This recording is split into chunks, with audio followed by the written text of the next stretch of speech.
exaltamos, glorificamos tu nombre. Te damos gracias porque tú eres santo, 3 veces santo, eres santísimo. Gracias, Señor, porque nos ha hecho participantes de tu santidad, por medio, como dice Pedro, por medio de preciosísimas promesas, gloriosas promesas que tú nos has dado en Cristo Jesús. Queremos suplicarte, Padre, tu bendición para con nuestros pequeños, el pan que tú le compartas a cada uno de ellos. Y queremos, Señor, que tú sigas formándonos, enseñándonos, corrigiéndonos, ministrándonos. Padre, tú conoces la importancia de esta parte de las Escrituras en las epístolas de Pablo a Timoteo y a Tito. Esto es algo, Padre, que es parte de la Escritura y yo no puedo saltar, sino que tenemos que ser fiel a aquel que nos llamó. Ahora yo necesito, Espíritu Santo, tu asistencia para poder explicarlo correctamente. Líbrame de que mi mente divague por otros laberintos, libra que mi mente se vaya por otro lugar, que todo pensamiento esté cautivo a la obediencia de Jesucristo en esta tarde. Cada uno de mis amados hermanos aquí presente y también aquellos que en tu misericordia pueda llegar esta grabación en alguna parte del mundo, tú puedas, Señor amado, glorificarte y enseñarnos, Padre. A ti sea la gloria en la iglesia para siempre. Amén. Nosotros encontramos ahora aquí en las epístolas del apóstol Pablo a Timoteo, que son 2 cartas. Y yo quisiera tomar algunos minutos y yo voy a repasar, porque sé que algunos hermanos no estuvieron presentes y yo no quiero entrar a lo que continúa en esa carta y usted se encuentre fuera de base. Yo lo que quiero hacer es ir y darle un repaso. Estamos estudiando lo que es el tema del liderazgo en la iglesia, el liderazgo en la iglesia. Nosotros sabemos lo que es la palabra líder. Si nosotros preguntamos cuál es el líder de la nación donde nosotros nos encontramos ubicados, nosotros prontamente señalamos al presidente, ¿verdad? Aparte del presidente de la nación, tenemos, ¿verdad?, otros. Tenemos entonces los que nos gobiernan. Tenemos departamento de policía, que son también líderes. Tenemos departamento de bomberos y así sucesivamente. Tenemos líderes en todas las estratas sociales. Tenemos en las universidades, ¿verdad?, la persona que dirige. El décano es la persona que dirige esa institución. ¿Y qué tal entonces de la iglesia? La iglesia, el cuerpo de Jesucristo. Nosotros comenzamos diciendo que la cabeza y líder en la iglesia es nuestro Señor Jesucristo. El Padre lo ha señalado a Él como la cabeza de la iglesia. Mateo 28, 18. Y dijimos que la manera que el Señor dirige su gobierno, la manera que Él lo hace, por ejemplo, si nosotros decimos cómo es que los líderes en las naciones dirigen, bueno, ellos están supuestamente dirigirse por la Constitución de los Estados Unidos o la Constitución de esa nación donde se encuentran.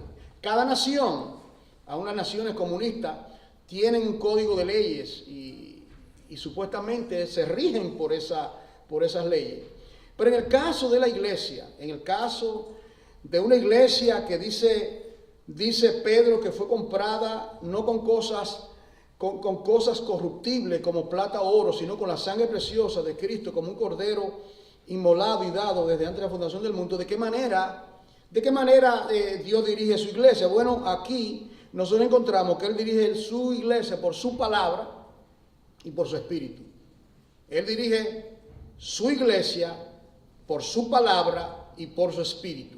Cuando Él estaba en los días de la carne, Jesucristo conducía a ese grupo de hombres, sus discípulos, y Él decía, las palabras que yo os hablo son palabras de vida. Y él decía, mi doctrina, recuerda, mi doctrina, mi enseñanza no es mía, yo hablo solamente lo que el Padre habla. La pregunta es de qué debe hablar la iglesia. Si el Hijo solamente habla lo que dice el Padre, yo solamente hago lo que el Padre dice. Entonces debemos entender que la iglesia, nosotros que somos parte de la iglesia, el cuerpo de Cristo, nosotros que somos sus hijos, debemos ser guiados constantemente por medio de su palabra. Y ustedes recuerdan que cuando él ascendió a la diestra del Padre, él ascendió a la diestra del Padre después de haber resucitado y estaba con los discípulos, se apareció 40 días y 40 noches y luego él ascendió a la diestra del Padre. Y dice, yo tengo que irme, pero es necesario que me vaya porque yo le tengo que enviar el Paracletos, el Espíritu. Él, recuerda, él os guiará.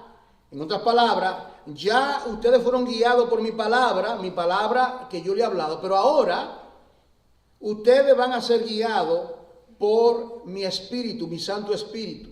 Entonces, esa es la manera que nosotros ahora, todo creyente, desde el día que el Señor le salvó a usted, Él espera que usted sea guiado por su palabra y por el Espíritu Santo. Todo creyente, al convertirse, tiene el Espíritu Santo morando en y con.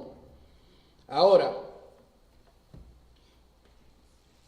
tenemos esta parte de la responsabilidad de ejercer el liderazgo del Señor. Ahora, entonces, el Señor se va y ahora Él deja a sus discípulos y los discípulos por la palabra y por el Espíritu, ellos van ahora a llevar a cabo el gobierno del Señor, el liderazgo del Señor, porque ellos habían de ir y predicar el evangelio por todas partes, partiendo de Jerusalén, Samaria, Judea y hasta los últimos confines de la tierra. Entonces, ¿de qué manera esa iglesia iba a ser dirigida? Bueno, Hechos 14:23, solamente estoy repasando, Tito 1:5, habla que Dios ha establecido lo que se llaman una palabra que es sinónima. Cuando usted lee la palabra pastores, plural, nunca aparece la palabra pastor, singular, no aparece.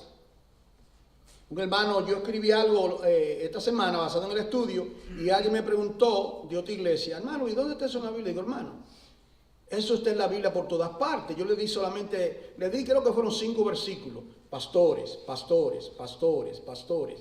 Otra palabra es ancianos, ancianos, ancianos. Otra palabra es obispo. 3 palabras, pastores, obispos.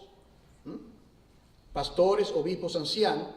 Es lo mismo, una persona que lleva a cabo la obra pastoral. La palabra anciano implica que es un hombre maduro.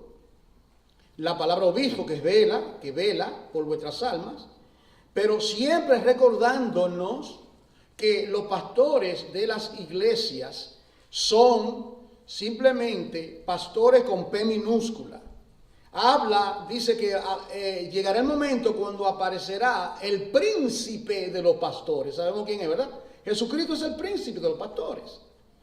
Las iglesias no pertenecen a los pastores.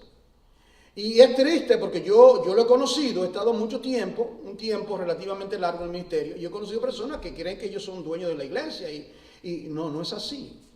El Señor es el Señor de la iglesia. Y los pastores, como hemos siempre dicho, los pastores son ovejas. Los pastores no pueden olvidarse que ellos son ovejas también, ellos son ovejas. Nosotros todos aquí estamos bajo el pastorado de Jesucristo, pero también estamos todos bajo el liderazgo de pastores. Esa es la dirección que llevamos. Entonces aquí nosotros encontramos que Pablo le dice a Timoteo que vaya a Éfeso. Había un problema en Éfeso. Era una iglesia que él había establecido y aparentemente había problema con los pastores. Y él le dice, vete allá para que establezca pastores. Y también para que trate con la falsa doctrina que se estaba introduciendo en la iglesia de Éfeso. Luego Tito, capítulo 1, versículo 5 de Tito, te dejé en Creta para que estableciese ancianos o pastores, note usted, en cada congregación. Esto está claro, esto está tácito. Todo argumento se derrumba bajo el peso escritural. La persona que conoce la escritura, que conoce los textos, eso es indiscutible. La iglesia tiene que tener su gobierno. Ahora, la iglesia tiene responsabilidad ahora. ¿Cuál es la responsabilidad de la iglesia?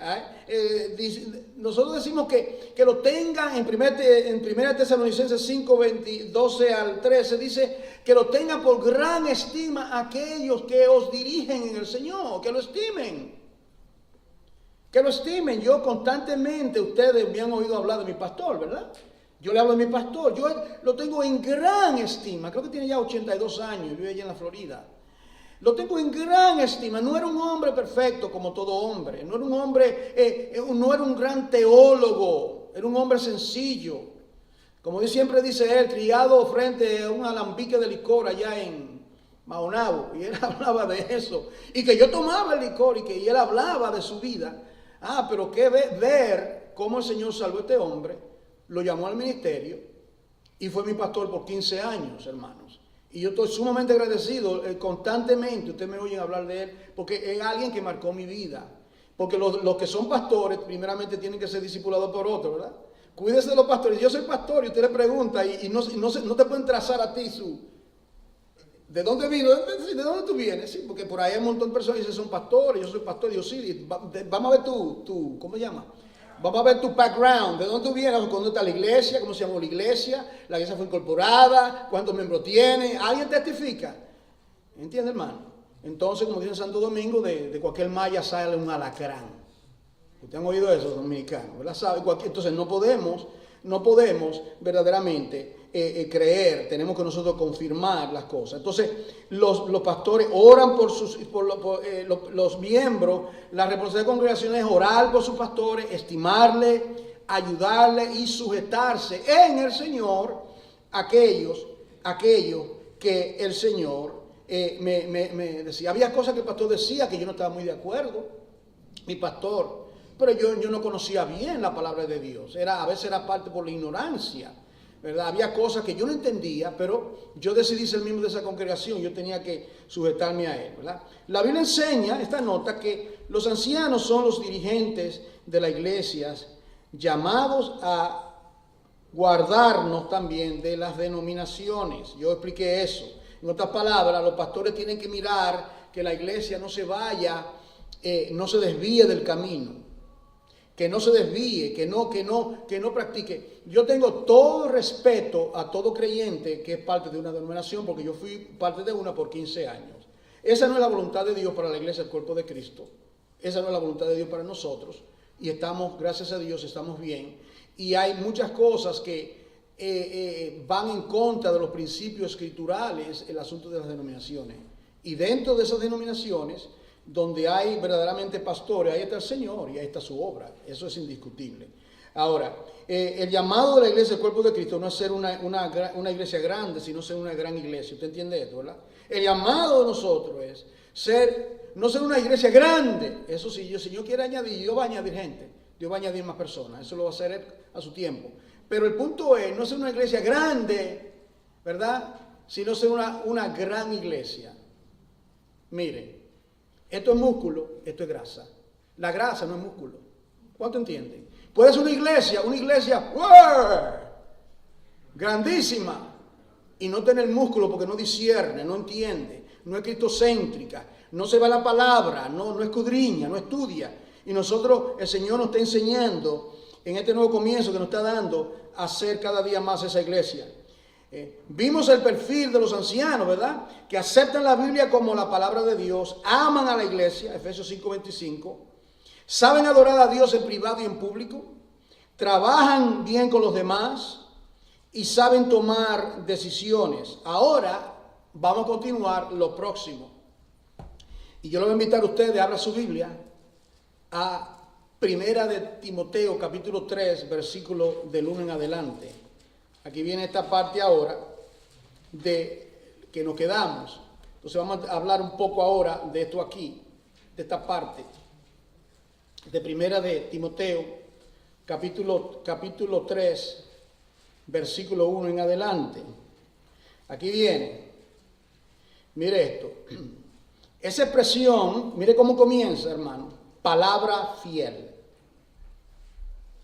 En los escritos yo he observado, y sería yo creo que sería de gran bendición hacer un estudio, porque el apóstol Pablo usa esa expresión, palabra fiel, él la usa 5 veces en las epístolas paulinas, las epístolas pastorales, 5 veces, palabra fiel, palabra fiel. ¿Qué significa palabra fiel? Palabra segura, palabra verdadera, palabra confiable, palabra veraz, palabra fiel es esta. ¿Cuál es esta palabra fiel, apóstol Pablo? Él dice lo siguiente: si alguno anhela obispado, buena obra desea. Mire esto. Todo comienza. ¿Cómo entra? ¿De qué manera los pastores aquí yo estoy hablando ahora y aquí hay hombres, ¿verdad? Porque el pastorado es masculino, no es femenino, porque estemos claros. Y aquí hay hombres entre nosotros, aparte de mi persona. Puede ser que aquí está sentado un pastor que Dios lo está formando, Dios lo está llamando. Eso Jehová lo sabe. Y esa palabra usted le eche mano, y de esta palabra las demás hermanas, podemos aprender. Dice, esta es la palabra fiel: si alguno anhela obispado. Entonces, no es pecado que un hombre anhele el obispado. No está mal anhelarlo, desearlo, no está mal, siempre que el móvil, la motivación estén correcta. Dice, es una buena obra que desea una buena obra. ¿Por qué es una buena obra? Porque va a trabajar con los intereses del reino, se va a envolver en la predicación del evangelio, se va a envolver en enseñar a la iglesia. Eso es una buena obra, desearlo de esa manera. Yo nunca dije, hermano, yo quiero ser pastor, nunca dije esto. Esto pasó de una forma que todavía yo digo, yo me quedo maravillado. Simplemente yo estaba en mi casa, había salido de una congregación donde estuve por un tiempo, por 5 años, mi segunda congregación, y yo estaba orando al Señor, pidiéndole a Dios la dirección, que yo voy a hacer con mi vida, Señor. Yo quiero servirte. Llévame a una iglesia. Una hermana llamada Graciela Rivas me llama y me invita aquí a Manhattan a una reunión, que si yo podía dar un estudio bíblico. Y dice, sí, hermana, ¿cómo no? ¿Qué día es? Dice, es un miércoles, yo voy allá. Y entonces me congrego. Habían 4 mujeres y 2 niños ahí. El 40 de Tyler Avenue, por la 207, por esa área. Y yo fui a ella. Y hermano, un día le puedo contar la historia completa, pero este no es el momento. Ahí comenzó y se formó un grupo. Los hermanos, entonces yo no sabía que ellos estaban orando por 6 meses para que Dios le enviara un pastor, porque ellos habían salido de una congregación por ciertos problemas. Y yo no sabía eso, pero Dios lo sabía. Y saliendo yo de un lugar, Dios me llevó a un lugar. Ese hermano me había oído a mí dar un estudio bíblico hace un año. Yo ni conocía ni recordaba a la hermana. Dios soberanamente guía al espacio. Y ahí comenzó entonces el anhelo. Dios puso amor, gran amor a esos hermanos que eran desconocidos para mí. Gran amor a esos hermanos, y así se comenzó el ministerio. El resto es historia. Un anhelo. Algunos son formados en la congregación, algunas veces están trabajando en las escuelas bíblicas, se preparan en la palabra. Otros pueden ser diáconos, se preparan en la palabra, y Dios pone el anhelo y Dios los llama al ministerio pastoral. Dios hace eso. Ahora, pero es necesario. Ahora vienen aquí los requisitos específicos de lo que tiene que ver con el pastor. Dice, es necesario que el obispo sea irreprensible. Wow, irreprensible, ¿qué significa eso? Irreprensible significa que sea perfecto. No puede ser, porque ningún hombre es perfecto. Pablo ciertamente no fue perfecto. Timoteo y Tito no fue perfecto. Entonces, que sea irreprensible. En otras palabras, que tenga buena reputación. Específicamente significa irreprensible que nadie lo pueda señalar de inmoralidad o de falsa doctrina. Es el contexto de ser irreprensible. Nadie, en otras palabras, tiene que entender que cuando Pablo habla de estos requisitos, es personas que no son pastores todavía no son pastores. Entonces dice, bueno, aquí en la iglesia de Éfeso hay personas que desean ser pastores, tienen eso. Bueno, está bien, es magnífico. o en la iglesia de Creta, o en esta iglesia en el futuro, en la congregación del Señor entre nosotros. Dios va a levantar a otra persona que sea pastor, buena obra desea. Bueno, entonces que sea irreprensible, que no lo puedan señalar. No solamente señalarlo, tiene que comprobarlo. Porque una persona puede ser calumniada falsamente, ¿me está entendiendo? Alguien puede ser calumniada sin tener ningún tipo. Yo oí, no que tú oíste, vamos a ver dónde está el video, siéntate. No, hermano, entonces es un chisme entonces. Tú no puedes jugar con la integridad de un hombre simplemente porque tú oíste un rumor por ahí. Por eso que dice el libro de Levítico, donde 2 o 3 testigos, toda cosa será confirmada. ¿No lo dice? ¿Lo dice o no lo dice? Todo tiene que ser confirmado, ¿verdad? No acepte acusación contra un ministro a no ser que tú tengas testigo. Tú tienes testigo, entonces ese ministro tiene que ser llamado a cuenta. Y si ha cometido un pecado de inmoralidad o de falsa doctrina, él tiene que ahí mismo renunciar y no seguir la obra, porque no puede continuar ahí. Ahora, dice, bueno, es necesario que ese obispo sea irreprensible. Dice aquí marido de una sola mujer. Esta parte es una papa muy caliente por la interpretación que se le quiere dar. Tenemos que entender el contexto en el cual está hablando el apóstol Pablo. El apóstol Pablo está hablando en un contexto donde se practicaba la poligamia. Recuerdan, todos los patriarcas del Antiguo Testamento tenían muchísimas mujeres. Abraham, Isaac, Salomón tuvo 700 concubinas, etc. Entonces, están en una cultura donde prevalece múltiples mujeres. Entonces le está diciendo, ese hombre que va a ser pastor tiene que tener una sola mujer.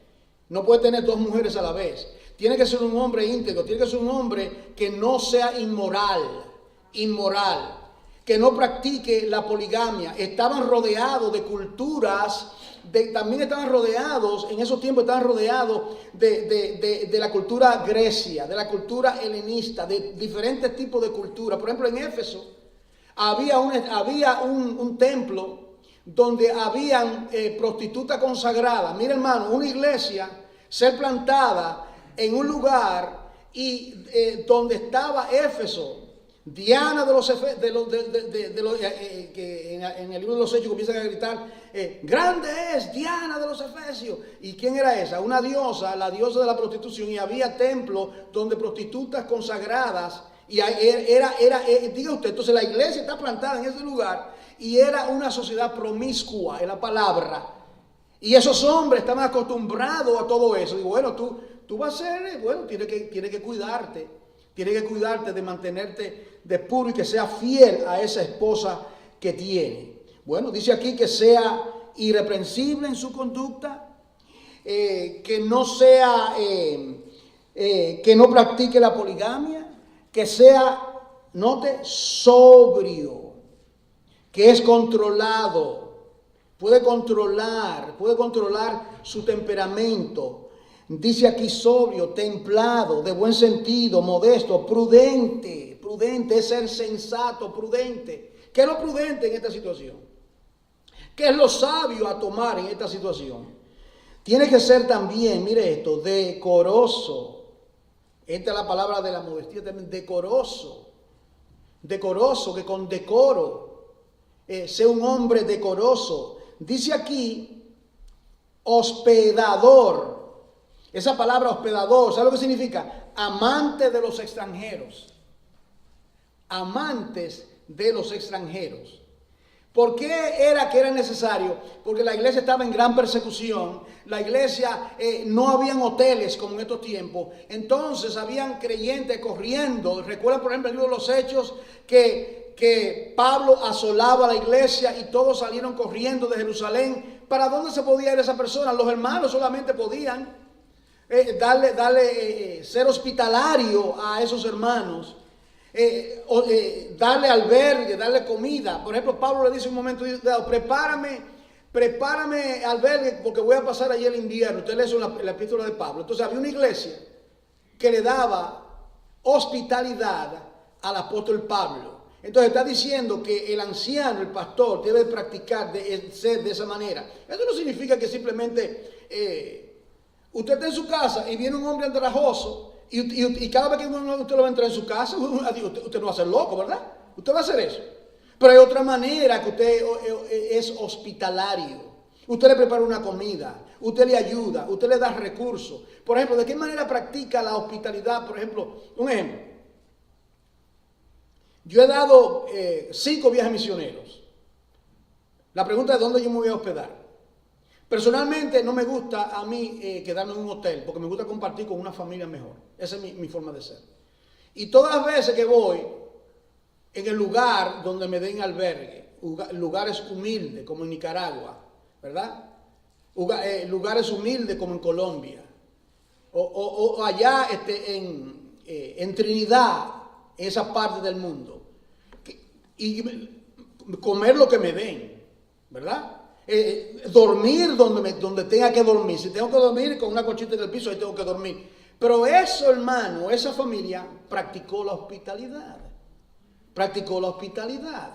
Y le dé bendición a ellos porque yo pude compartir con ellos, orar con ellos, estar con la familia, estar con los muchachos ahí. Si estoy en un hotel, estoy completamente desconectado. ¿Verdad? Ve el asunto, hermano. Entonces tiene que ser hospitalario. Dice, no dado al vino. No dado al vino. Pero, dado al vino. ¿Qué es lo que está pasando con el asunto del vino? En otras palabras, ¿qué es lo que hace el alcohol? El alcohol entorpece. El alcohol, no hay manera el alcohol es un elemento destructivo. Ingerir alcohol. Ahora, la Biblia, para ser claro, a mí me gusta yo trato de ser, cuando estudio la palabra, ser lo más claro que yo sea posible. Si ella me dice a mí, ¿prohíbe la Biblia que alguien toma vino? La respuesta es no, la Biblia prohíbe la embriaguez. La embriaguez. Porque yo no voy a señalar a un hermano que tenga una boda y esa pareja está en la boda y yo estoy llevando a cabo la boda y yo tengo una copa de champán y se quieren dar un brindis y yo estoy acá de religioso señalando el dedo. No, eso yo puedo hacer eso. Lo malo sería que esa persona practique estar embriagándose, tomando ron, y usted sabe, hermano, yo no sé, yo no me identifico con eso, pero usted sabe lo destructivo que es el alcohol, y la Biblia prohíbe y habla. Lo esencial sería abstenerse completamente, los ministros, abstenerse completamente de bebida alcohólica, eso sería pero tampoco yo voy a criticar a un español que en España practican tomando, en vez de Coca-Cola se toman, y yo lo voy a criticar y a decirle, no, de ninguna manera, pero lo prudente es, un pequeño paréntesis aquí, lo que a mí me ha detenido, aún cuando era jovencito, de tomar el alcohol, fue un incidente que ustedes no conocen. Habían 2 hombres que estaban en la República Dominicana escuchando estaba en la radio, estaba escuchando una canción, y el otro quería poner el partido del béisbol. Los dominicanos les gusta mucho el béisbol. Se armó una discusión en el carro entre todos hombres. No, que yo estoy aquí. No, que yo quiero ver el partido. Mira, que está en otra serie. No. Y el otro quería oír su canción favorita. Se armó una pelea y estaban borrachos. Y a uno de ellos le dieron 18 puñaladas. Y ese hombre era mi papá. Mi papá. Yo vi la foto de él en el periódico. Y eso produjo en mí un impacto. Impactante eso. Y yo dije, cuando yo no voy a beber, pues eso le pasó por estar bebiendo. ¿Usted entiende, hermano? Los efectos, y esto a mí a través de toda mi vida, me ha impactado eso, los efectos destructivos del alcohol. Dígame usted cómo es que una persona, un predicador, va a ser practicar, estar bebiendo y estar dando cervecita por acá y estar acá y una copa más y usted sabe, se le coge el gusto y cuando viene a ver, ¿qué es lo que hace? Se entorpece los sentidos. ¿Cómo va a discernir? ¿Cómo va a predicar? ¿Cómo va a aconsejar? ¿Cómo va a ayudar con unos sentidos entorpecidos? No. Entonces dice que no. Dice aquí entonces, dice, apto para enseñar. Apto para enseñar. En las iglesias había un grupo de ancianos, no todos enseñaban, no todos los ancianos en las iglesias, pero la mayoría tienen que ser aptos para enseñar, Y yo le he dicho a ustedes que todo pastor que está enfrente de una congregación debe ser un buen maestro de la palabra, porque la iglesia necesita ser instruida y ser enseñada, ¿verdad? Ser enseñada. Y aquí nosotros hablamos la palabra con calma, ¿verdad? Yo podía hacer, porque yo fui pentecostal, así, ruido, para que la gente brinque y salte. Yo soy calmado y trato de comunicar la palabra lo mejor que yo pueda. ¿Me está entendiendo, hermano? Porque una cosa es la espuma y otra cosa es el chocolate. ¿Alguien entendió eso? Alguien lo entendió. Ahora, mire eso, hermano. No puede ser, no. 10 ser apto para enseñar. Otro requisito, no pendenciero, un busybody, que esté metido en asuntos ajenos. No pendenciero, ¿verdad? No codicioso de ganancias deshonestas. No pendenciero. Mira, la palabra pendenciero, no un dador de golpe, lo que significa en griego, no dador de golpe. Es un golpe, tú estás pendenciero, estás metido en asuntos ajenos. Estar en asuntos, no. Dice, no codicioso de ganancia deshonesta. En otras palabras, no puede tener algo ilícito. ¿Entiendes? Algo ilícito, ¿verdad? Tener una ganancia deshonestas. Bueno, yo ya no lo encontrás, pero en realidad, bueno, yo solamente tengo 2 dipendes, pero me debo poner 4 aquí, me sobra. Eso es ser ganancia deshonesta. ¿Está entendiendo? Eso sería pecado en todos nosotros, hermano. Y no crea que esto que está aquí solamente es para los pastores. Esto es para todo el mundo acá, ¿verdad? Ahora, pero máximo, porque tiene que ser el ejemplo. Tiene que ser el ejemplo. Tiene que ser amable, ¿verdad?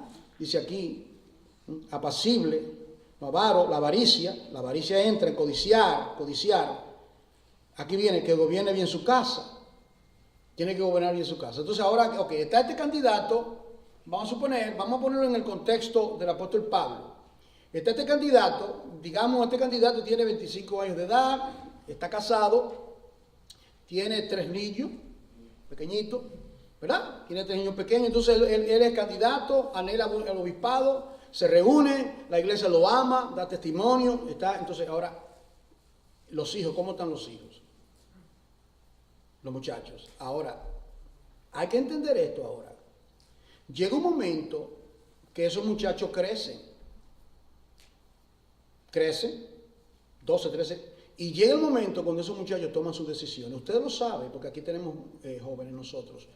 Ellos toman sus decisiones, usted puede obligarle.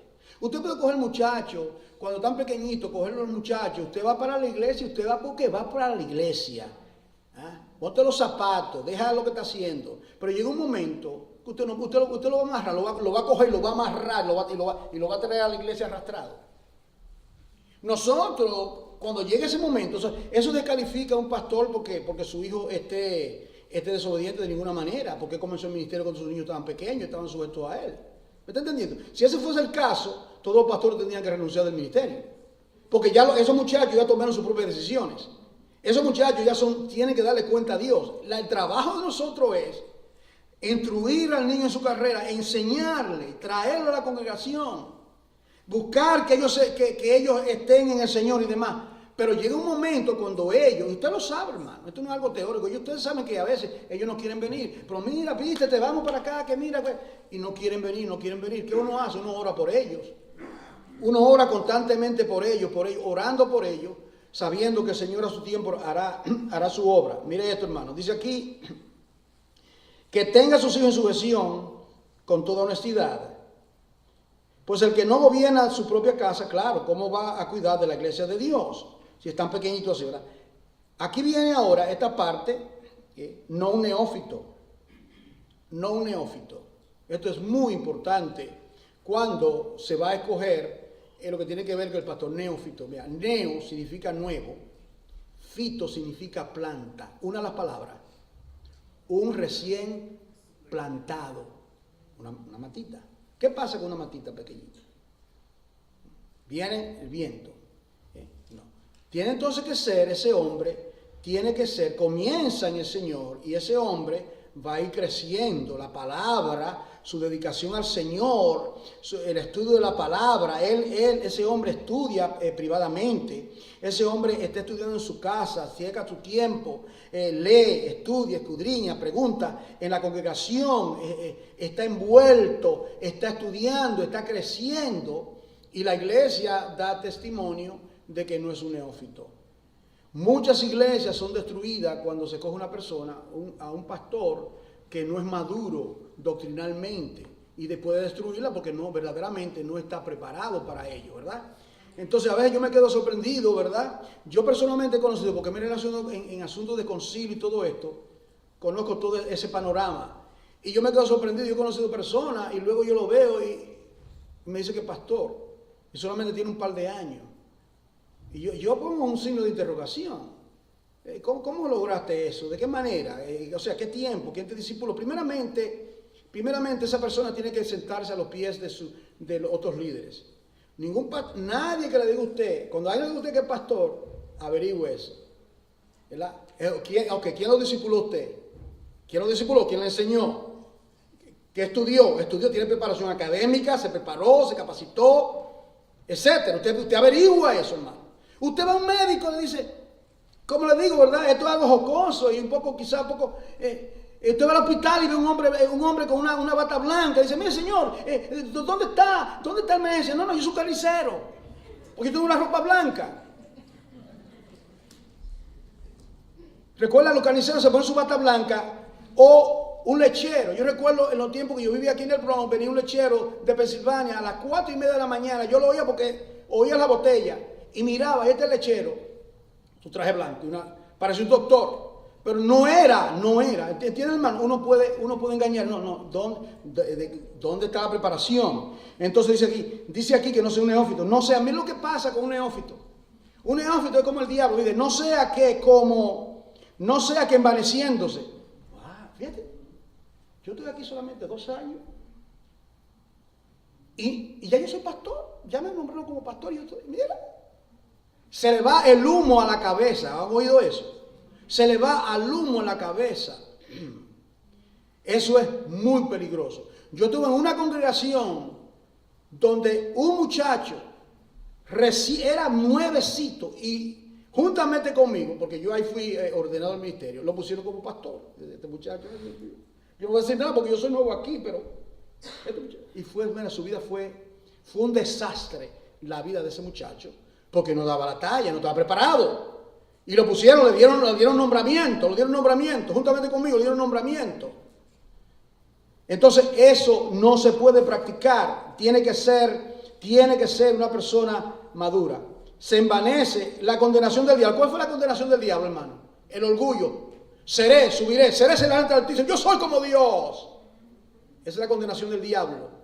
No puede ser un neófito. Ahora viene esta parte. ¿Y qué clase de hombre? En la casa, ¿cómo es ese hombre? ¿Qué clase de persona es este hombre? Pregúntele a su mujer. ¿Qué clase de hombre? Pregúntele a sus hijos. Pero no solamente eso, pregúntele de afuera. Pregunte qué clase de hombre es ese en su trabajo. Hay que averiguarlo. ¿Qué clase de hombre es ese en su trabajo? Tiene que ser un hombre de testimonio. Yo quiero reiterar que no es perfecto, porque nadie es perfecto, hermano. Nadie es perfecto, comenzando con Juan Córdoba. Nadie en realidad, como dice Pablo, para esto, ¿quién es suficiente? Es solamente por gracia. Pero tiene que ser una persona de carácter que tenga una vida íntegra, que nadie lo puede darle al acosador. Entonces dice, es necesario, mire esto, que tenga buen testimonio de los de afuera. En otras palabras, no puede va a predicar en la calle. Mire, hermano, cosas que pasan. Había este hombre, 2 hombres, y uno de ellos le cogió prestado un dinero y se desaparecieron y no le pagó el dinero. Pasaron los años.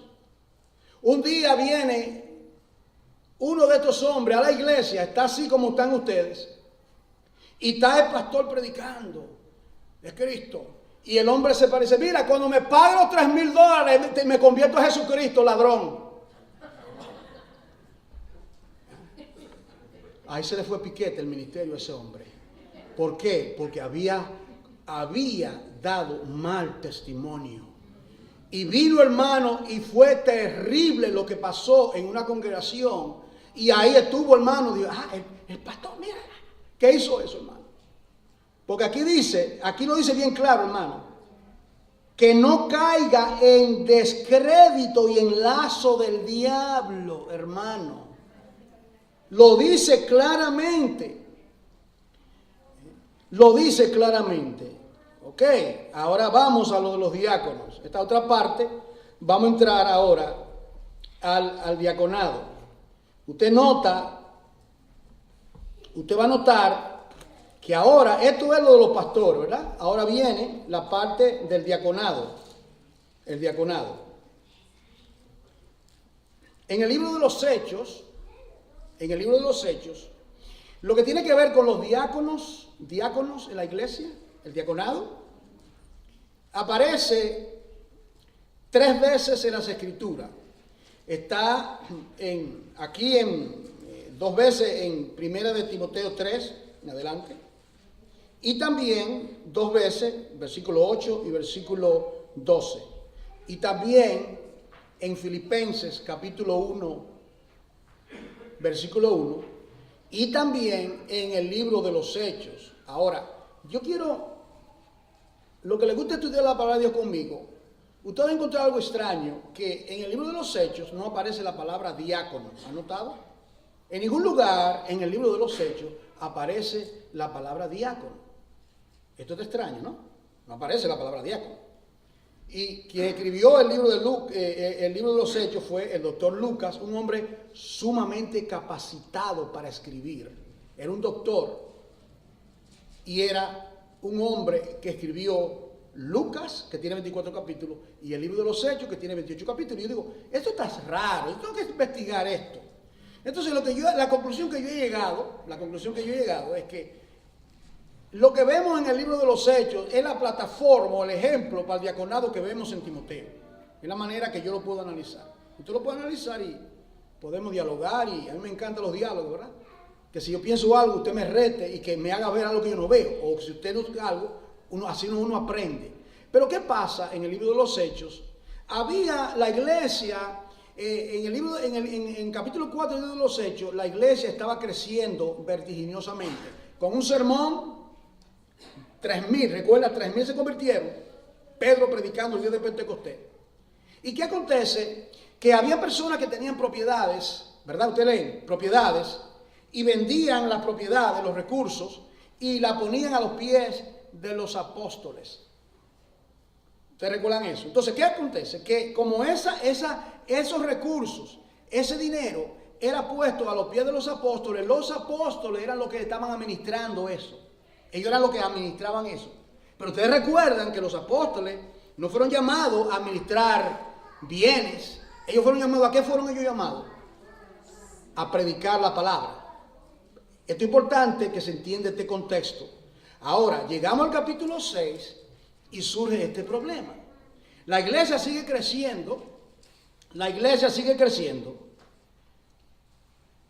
Miles más entran a la iglesia. Había un grupo de personas llamada helenistas. Eran judíos que hablaban griego y que habían crecido en otra parte, pero eran judíos, pero que se habían criado en otro lugar. ¿Me está entendiendo? Es como nosotros, que somos, ¿verdad? Por ejemplo, quizá usted es dominicano puertorriqueño y usted tiene su padre puertorriqueño, pero toda su vida vive acá y habla, a veces nada más hablan inglés algunos muchachos. Pero son de raza puertorriqueña y demás, ¿verdad?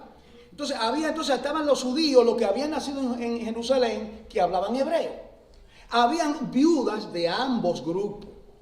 Entonces, ¿qué acontece?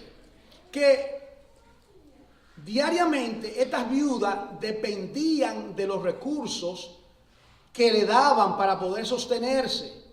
Y aparentemente las judías, había cierto preferitismo, había cierta discriminación aparentemente. Y ellos vienen aquí a los apóstoles, aquí usted va a ver, los apóstoles, ellos vienen y le dan la queja. Le dicen a ellos,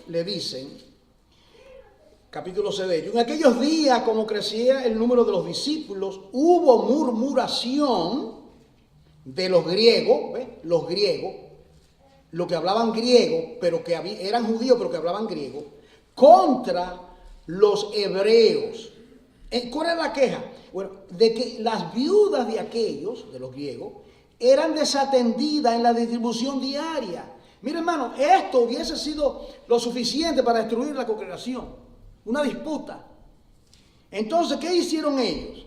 Entonces, los 12, mira lo que hicieron, convocaron a la multitud de los discípulos y dijeron, no es justo que nosotros, mire esto, dejemos la palabra de Dios para servir a las mesas. No es justo que hay dos cosas importantes. Es importante darle la provisión a las viudas diariamente. Ellas dependían de eso, no, si no morían, necesitaban ayuda. Y la ayuda venía de los hermanos que daban, donaban recursos, pero los apóstoles eran los que estaban ministrando esto. Y dice, entonces, ¿qué nosotros vamos a hacer? Vamos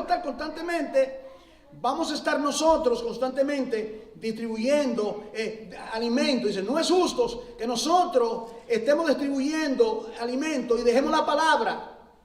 No era que ellos se creían más importantes, no, era asunto de prioridad, porque ellos habían sido llamados a la palabra. ¿Qué hicieron ellos?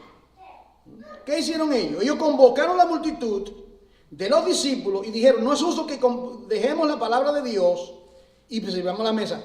Le dice, buscad, mire esto, buscad hermanos entre vosotros, mira aquí, no saben por qué, pero son 7, a 7 varones de buen testimonio, llenos del Espíritu Santo, de sabiduría, a quienes encarguemos este trabajo. Y nosotros persistiremos en oración y en el ministerio de la palabra. Mire, cuando hay sabiduría, hermano, qué hermoso, ¿verdad? Cuando hay sabiduría en los líderes, ¿verdad? Ellos podían decir, bueno, vamos, ¿qué vamos a hacer? No, pero había otra persona, había otros que podían servir, como en la iglesia, hay otros que pueden hacer otro trabajo. Entonces ellos hicieron esto y cogieron a 7, ya ustedes saben, Esteban, varón lleno del Espíritu Santo, Felipe, a Prócoro, Nicanor, a Timón, eran, y ya ustedes van a ver. Ahora, note usted lo que está proyectado ahí. Número 1, era un número limitado, eran 7. ¿Significa eso ahora? Vamos a tomar esto y sean 7. No, vamos a usar la cabeza.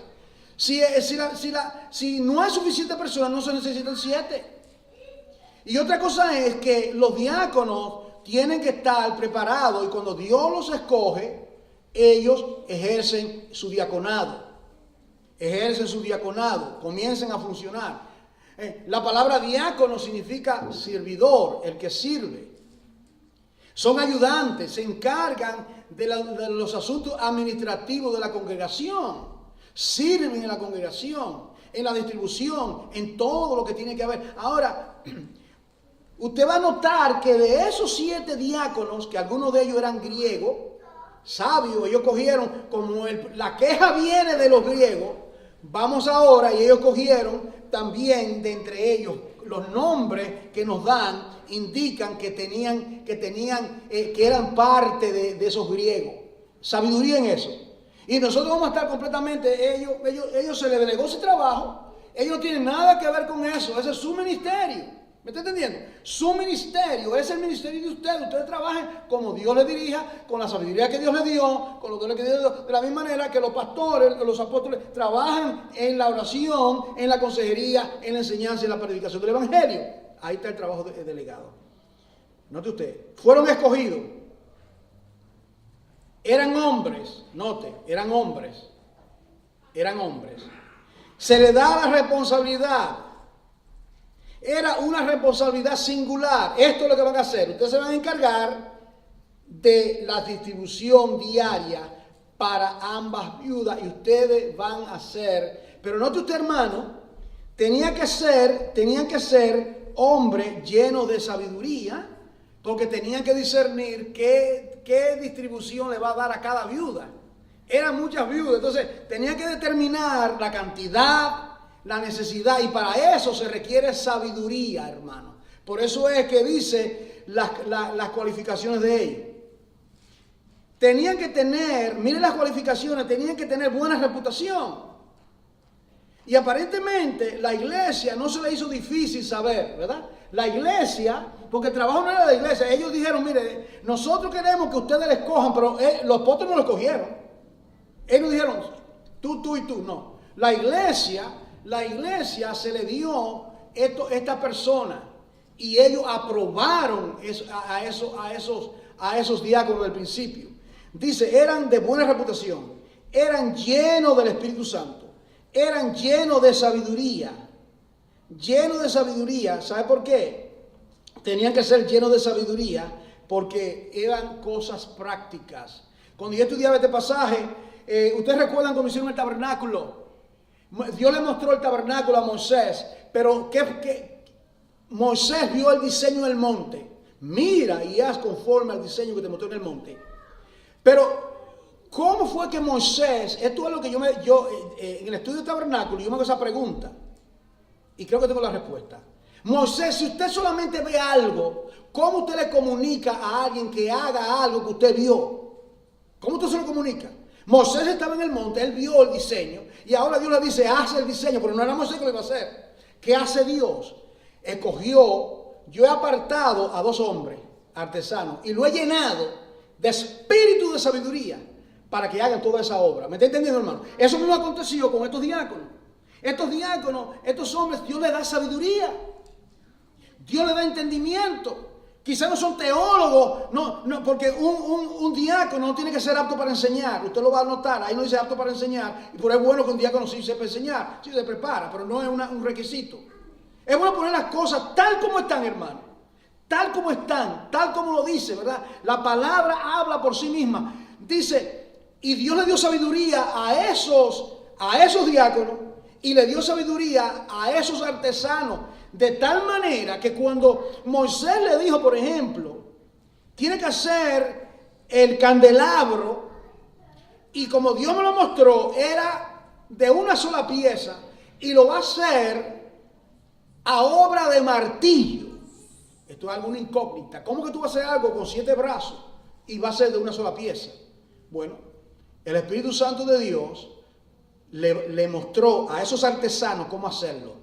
Y estoy seguro, cogieron una sola pieza y de esa sola pieza, sin tener que unir los tubos, porque el diseño que Dios le mostró a Moisés, Dios se lo mostró a estos artesanos. Y cuando ellos comenzaron a trabajar, no sé si usted me está entendiendo. A veces hay algo que Dios nos llama a nosotros a hacer, sea en el diaconado, sea en el servicio, y nosotros a veces temblamos porque vamos a hacer y creemos que no podemos hacer, pero si Dios nos ordena, Dios capacita a sus siervos que llama. Dios le da la sabiduría, Dios le da el entendimiento, Dios le dará a la mujer entendimiento para hacer lo que Dios quiere que haga. Entonces dice aquí, eran diferentes clases de hombres. Eran diferentes, no eran todos no eran igual. Mire, por ejemplo, hay 2 que se destacan. ¿Quiénes son los 2 que se destacan? Que eran diáconos y después dejaron de ser diáconos. Esteban y Felipe. Y yo noté ahora, que ellos son nombrados primero. Primero dice Esteban. Y Esteban fue el primer mártir que murió apedreado. Y está Felipe. ¿Cómo comenzó Felipe? Mira, hermano, cómo Dios promueve, cómo Dios da la promoción ministerial. Usted me ha oído decir eso, 3 etapas. Felipe el diácono, el servidor, capítulo 6. Felipe el predicador, Hechos 8. Felipe el evangelista, capítulo 22 de Hechos, que tenía 4 hijas que profetizaban. ¿Han leído eso? 4 hijas que profetizaban. Tenía Felipe. 4 muchachas, doncellas, vírgenes, que profetizaban. Entonces, Felipe comenzó en un ministerio. Y luego Dios lo llevó a otro ministerio. ¿Usted entiende, hermano? Ahí se cumple. En lo poco fuiste fiel. Es un ejemplo hermosísimo de ser fiel en algo. Y Dios a su tiempo prepara, capacita y da gracia a cada uno de sus hijos. Llegando a esto último, fueron entonces ordenados o reconocidos. Eran ordenados, reconocidos. Es decir, que lo trajeron a la iglesia. Oraron por ellos y los apóstoles siguieron predicando y enseñando y ellos siguieron en ese servicio. Mire la estricta cualificación. Es necesario, mire esto, es necesario ¿Qué es lo que es necesario? Tenemos que leerlo. Es necesario que los diáconos a sí mismos, versículo 8, capítulo de 1 de Timoteo, capítulo 3. Los diáconos a sí mismos deben ser honestos, sin doblez. ¿Sabes lo que es doblez, verdad? ¿Sabes que la serpiente tiene una lengua así, verdad? ¿Ya no está la serpiente? Así, sin doblez. Tiene que ser una persona que no diga una cosa a una gente y otra. Tiene que ser en su palabra, sin doblez. No dado a mucho vino. Ese hombre va a administrar las cosas de Dios. No es más santo, escuche bien, hermano, no es más santo el hermano Juan traer un mensaje de la palabra que un diácono dar una provisión material a una persona, porque ambas cosas se requiere sabiduría, el Espíritu de Dios, y ambas cosas son hechas para Dios. ¿Está entendiendo? Es santo, es sagrado.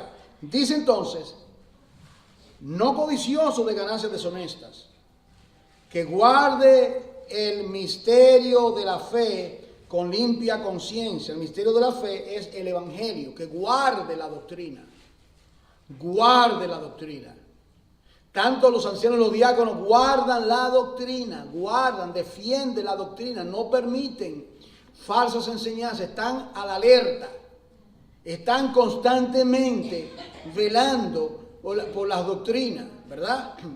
Yo sé que a veces usted puede tener una reunión por ahí, unos hermanos, digamos, usted dice, usted debe tener cuidado qué persona viene a enseñar la palabra a usted, o no, usted no va a tener cuidado. ¿Me entiende lo que estoy diciendo? O hermano, yo tuve en mi casa una reunión con fulano de tal y esto y lo otro, y sí, pero ¿qué enseñó? ¿Qué fue lo que enseñó? Usted tiene que estar alerta.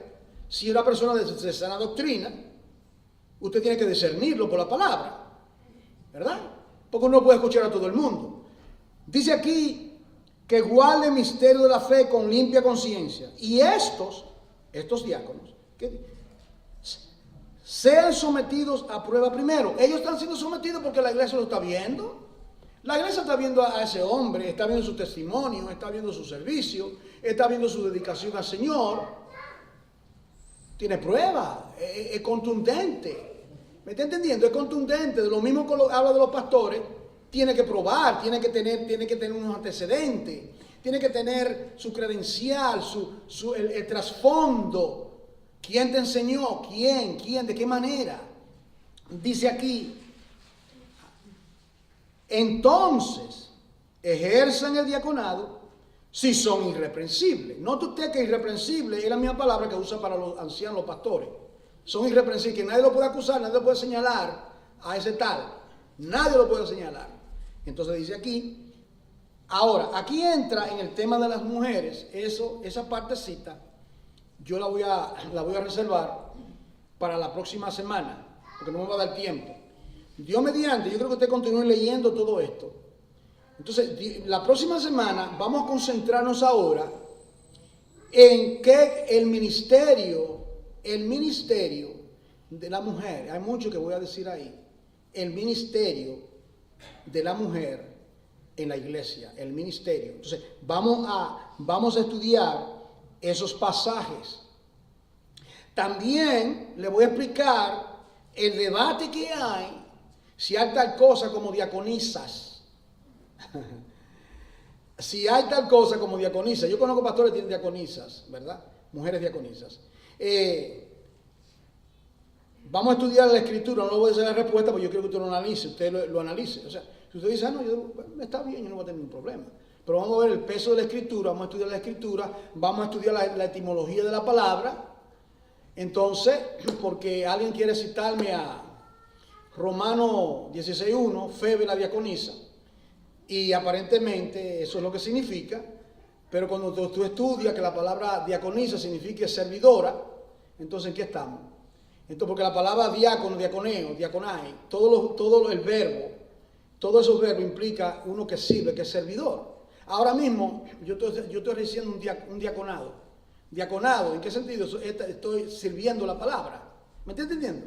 Usted viene y la persona que tomó el nombre cuando alguien vino aquí está sirviendo. Es algo muy sencillo, pero muy importante.